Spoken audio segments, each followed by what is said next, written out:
everyone. Welcome to the Self-Awareness Journey podcast. I'm Melissa Albers. And I'm JJ Parker.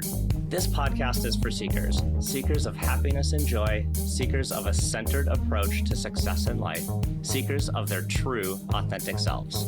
Get ready for some real talk on everything from anxiety, emotions, and habits to love, compassion, and forgiveness. We know you'll be challenged and enlightened by this conversation. We're so glad you're here. Let's dive in. Ta-da! JJ, Yes. Guess what it is? It is election day. We survived!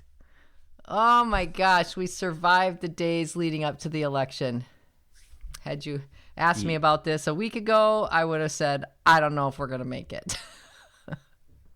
Yeah, it's always so interesting with like the last push and the political ads and the everything everywhere signs and everything. I have taken to my Fubo TV account and have been watching, if I want to watch anything on television, I've been watching pre-recorded items so that I can not have to deal with commercials at all. Well, that's good. I know. I'm so relieved that we're here. So it's a big thing. It's a presidential election. Yes. It's a big thing. Yes. Yes. I started to do a little research on elections. Oh. Well, first, can we just talk about elections just for a second before you jump into whatever you researched? Yes, please. Which your hardened research, but I'm sure you did. Okay, to be fair, I'm not a researcher.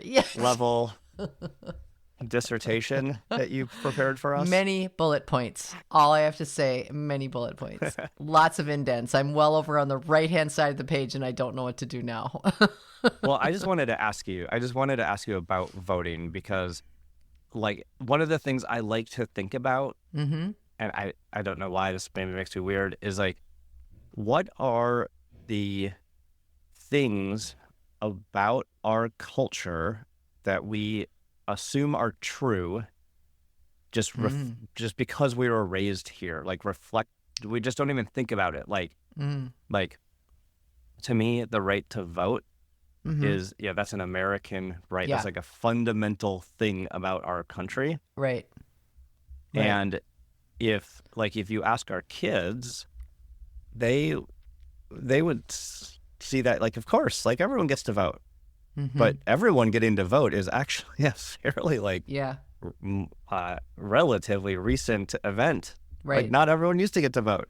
Right. So there's these parts of our cultural narrative that I like to challenge sometimes to say, is that actually true? Right. Like, one of my other favorite ones to challenge is meritocracy, which is this idea. You've always talked about that. Yeah, like if you live in the United States and you're smart and you work hard, you get ahead. Yes. Well, it's a little bit more complicated than that. There's a lot more levers happening than just those two things. So, but anyway, I think the right to vote and democracy is part of our cultural narrative. Like, we're the land of the free. Yes. And we get to choose who the elected people are to represent us.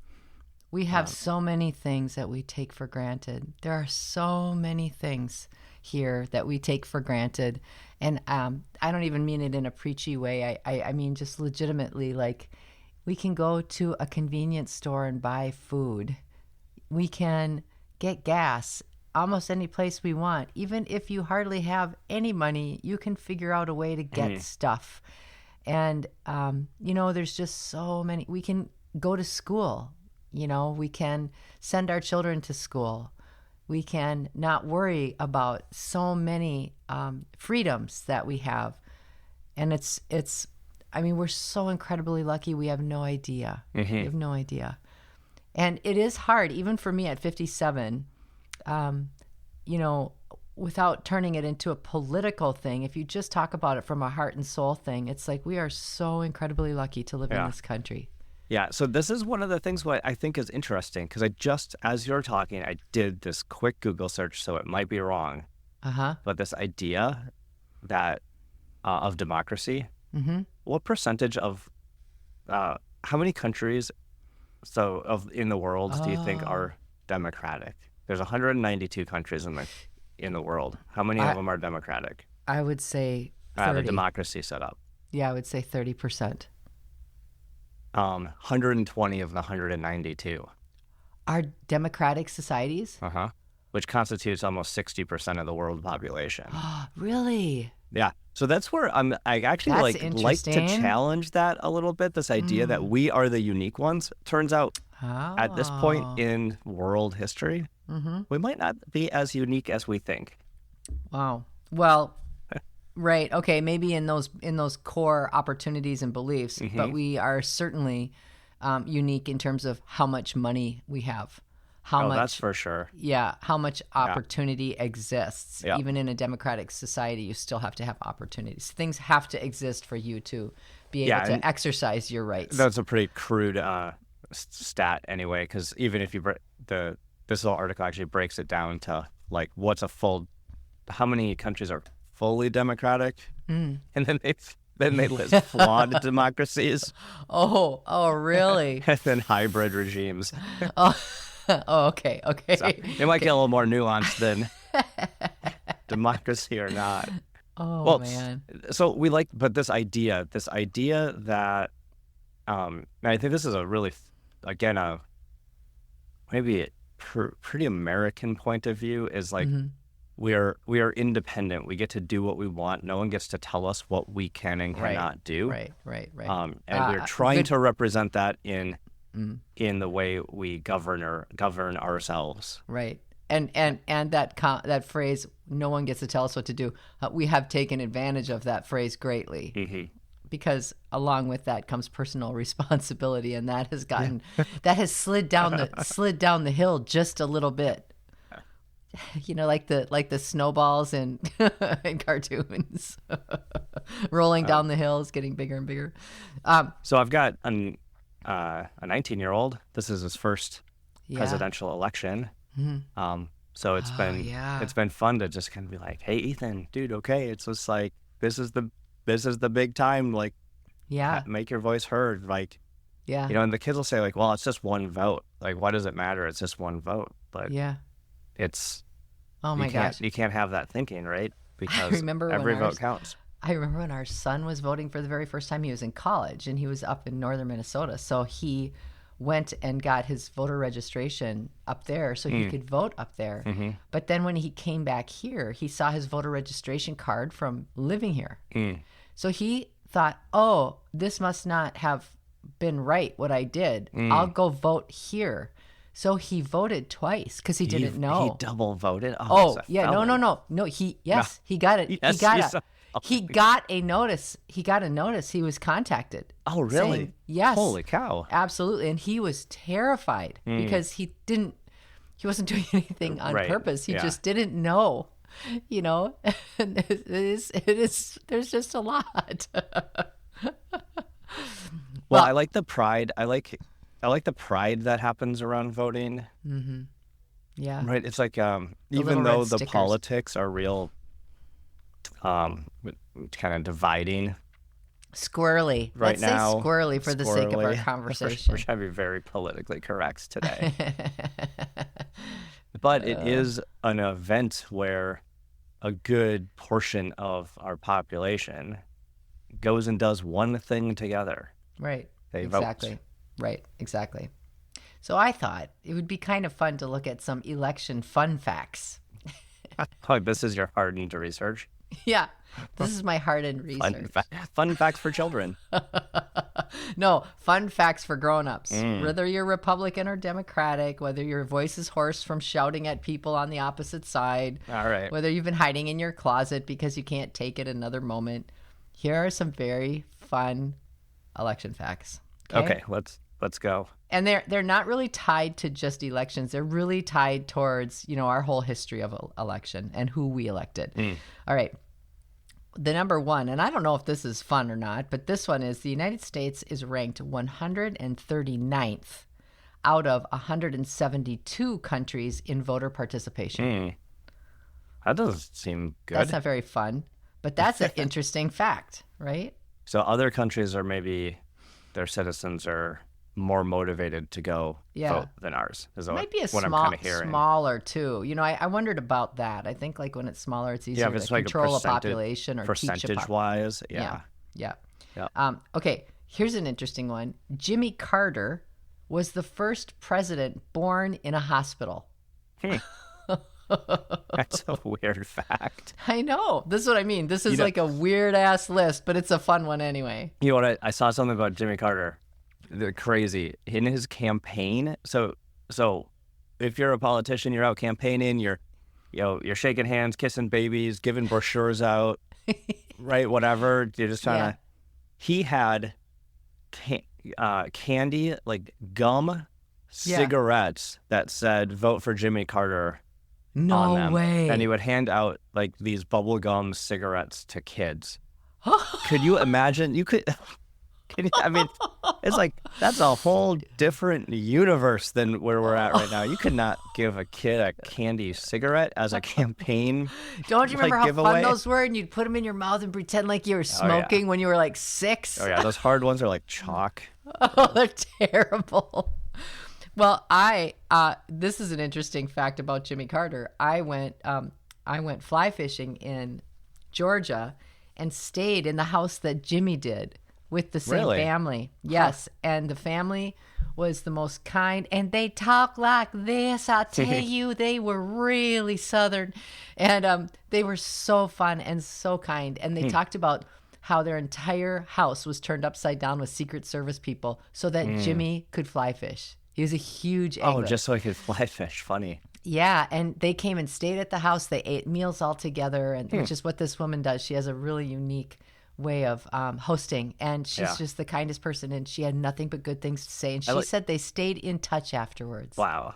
Isn't that great? I like that in the way that you just have to remember that even the president of the United States is still just a person. Exactly. Yeah, exactly. Now, this actually to me is a very interesting fact. George Washington. So he was quite an interesting dude when you start learning about him. George Washington was the only president who did not represent a political party. Oh, right, because he was the first one. Isn't that crazy, though? Like, that makes sense. I know. Think about today. Yeah. Even if we had parties represented where the president was nonpartisan. Yeah. Could you imagine? We cannot imagine that. Okay. Well, did most of my George Washington knowledge comes from the play Hamilton? Oh, yeah, right. Oh, that was the best play ever. Oh. So if you want to like a history lesson about the founding fathers, I'd say that's the one to go study. Yeah. Here's a really, really funny one about George Washington as well. George blew his entire campaign budget on 160 gallons of liquor to serve to potential voters. Okay, so there you go. There's another weird campaigning strategy. Let's just get all these people drunk. Is it? And then they'll vote for me. It's a little like when I was forced into having a Pampered Chef party. I was like, I hate these home parties. So that's exactly what I did. I got absolutely everybody hammered, and I sold so much that I got a free set of pots and pans. The basics work. I was taking a page from George's book and didn't even know. Oh, that's interesting. I'm trying to think, like 160 gallons. That sounds like a lot. Well, picture 160 gallons of milk stacked up on your kitchen table. I mean, is it enough to get an entire country intoxicated, though? Right. Well, the country looks slightly different than it did back then, perhaps. Oh, this is an interesting one. It wasn't until 1856 that Congress removed property ownership as a requirement to vote. Oh, yes. That's what I was saying, is that there were all sorts of strange restrictions. Yeah. I didn't even know that one. I mean, yeah. Like, I didn't either. What an interesting choice. Like, from the beginning, it's like you had to own a piece of the country to have a say in how it's run. Yeah. Imagine all of the Taylor Swift, the Swifties who raced to the voter booths to sign up this year would not be able to vote as a result. No college kid would be able to vote. Right. Most early 20-somethings would Yeah. not be able to vote. Think Yeah. about Well, that. I mean, people like who rent, like, Yeah, I mean, it seems like right. very at this day and age, that seems like a really restrictive or almost arbitrary Yeah, choice.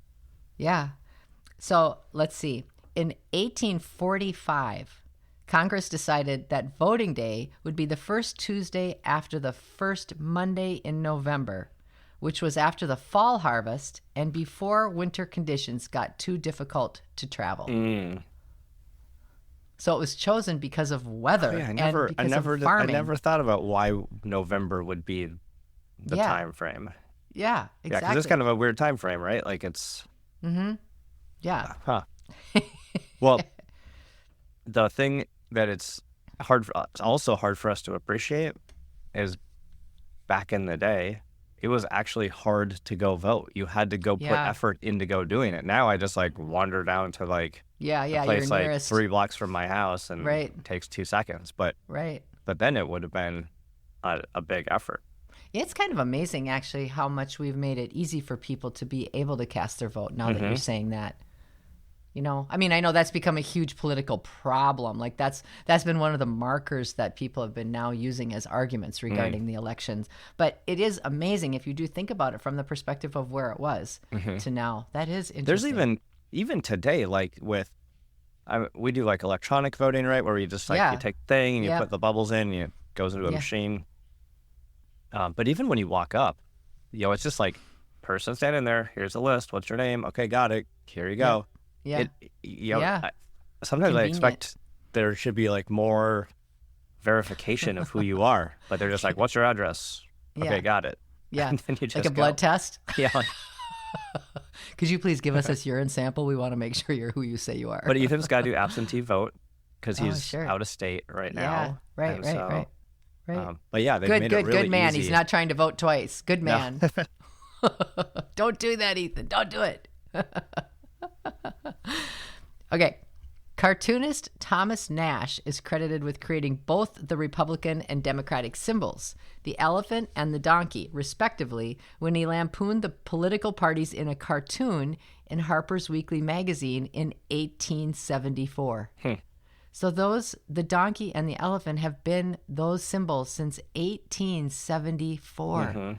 That is crazy. And what did they start as, like a joke or like a cartoon representation a political cartoon in Harper's Weekly magazine. Soon people everywhere began using those symbols to represent the parties. Huh.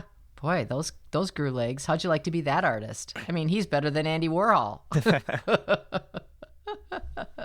Well, those are fun things. Like, how do you know? I guess you would call that a meme, right? We'd call that like a meme, Yeah. which would be like a symbol, a cultural symbol of something that got created, Right. and then proliferated, just kind of naturally. Yeah. Okay, I got a couple more. Are you interested still? Still going, yeah. Okay. All right. Abraham Lincoln was 6'4" tall, making him the tallest U.S. president. Plus, he wore that tall, what do they call those, beaver hats? Like, Yeah, like that top hat thing. yeah. Yeah. He looked like, every picture you see him, honestly, you think, oh my God, he's like 9 feet tall. Yeah, like he was tall, and then he's like, you know what I need to be? It's taller. This big hat. I'm going to put some lift in my shoes too, without anybody knowing. I don't know. I feel like back in the day, 6'4" was really, really tall compared to like, I think as a population we've gotten taller. Like children are becoming taller, like Yeah. bigger. You know, Yep. just human size is becoming bigger. But yeah, 6'4". So that's interesting. Yeah, he's an interesting character because he also represents this like stoicism or this quiet kind of leadership. Yeah. And but he had a very intimidating physical stature. Yes, yeah. I read once that there is a large percentage of leaders, like CEOs, presidents, and when you look at the stats of them, that the majority of them are tall. I read that once. I thought that was so interesting. Wow. that's offensive to me as a short person. You're not short. You're not Shortish. short. Sorry, you're average. It's Who like, doesn't want it's to be not average? ageism. That's like, what is that? It's heightism. Yeah, it's heightism. I feel real offended. Society's heightism. All right. The first left-handed president was James Garfield, and he was the 20th. Yes. Okay. Lefties. Yeah, this is an interesting topic, lefties. I just got through doing a leadership event last Friday, and the whole marketing team, every single person on the marketing team, left-handed. Yeah, because they're weirdos. But isn't that they're not weird? They're creative. It is funny that left-handed people do have possibly like a different wiring in their brain. Yeah. And that, anecdotally seem to lend themselves to more creative things. I actually wonder if he was given a hard time about that, because like even my mom is left-handed and she's 77 when she was in school. So it wasn't that long ago, air quotes. She was left-handed and they would constantly come and put the pen in her right hand or the pencil in her right. They constantly tried to correct her even back then. So just curious for James Garfield if he was given a difficult time. Hide that. Yeah. Isn't that funny? Something as simple as like, which hand do you hold a pencil in? Right. You're And not people normal. You're not normal. Everyone has to normalize everything. Yeah. Okay, just have a couple more. Let's see here.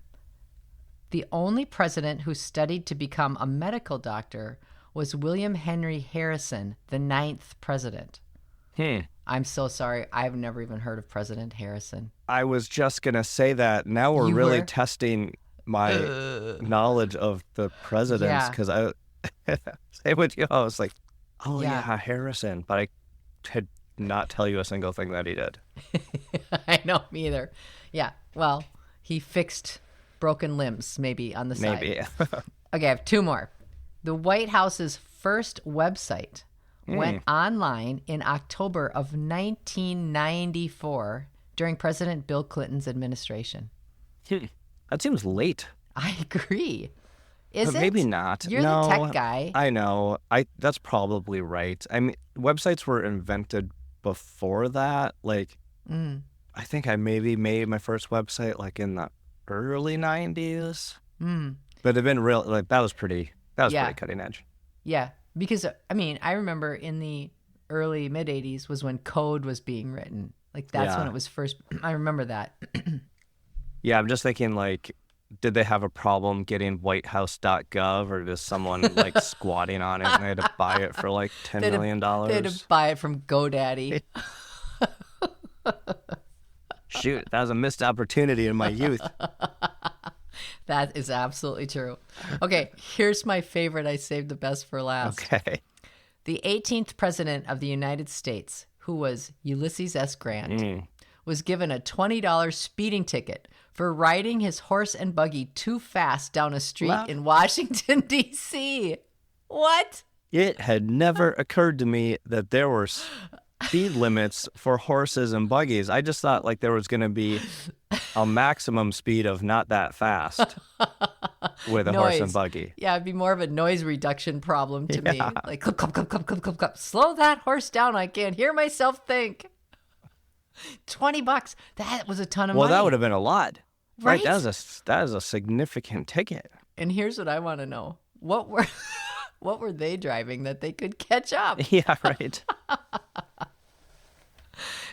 They had like scooter? No. They had like horses, like little siren lights on the horse's head. Let me just whip out my triple layer speeding ticket pad. I mean, there would have been no radar guns. It would have had to have been very subjective. I bet they just didn't like Ulysses S. Grant, so they were really trying to stick it to him. I love that guy's name, Ulysses. Well, I don't know why they always say, you never ever say President Grant. You never say it's always Ulysses Grant. S. Grant. And the middle initial. Right, the middle initial. Like there's another Ulysses Grant that we're going to confuse him with.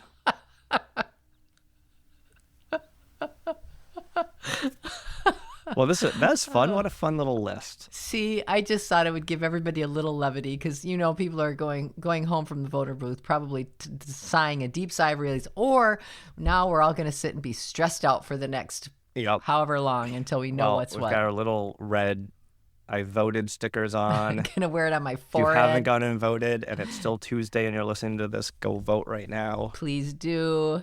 Make the right choice. Well, everybody, we'll get through it, right? We're getting through all this and just got to have a sense of humor. We just got to keep a sense of humor and stick together. Did you enjoy this episode? Please go to your favorite podcast platform to subscribe, rate, and leave a review so others can discover it as well. Growing self-awareness is a lifelong journey, and there's always further to go. And it's better when we're all in it together. Please think of someone you know who could benefit from hearing today's conversation and share this episode with them. We can't thank you enough for listening. Until next time, happy exploring, seekers.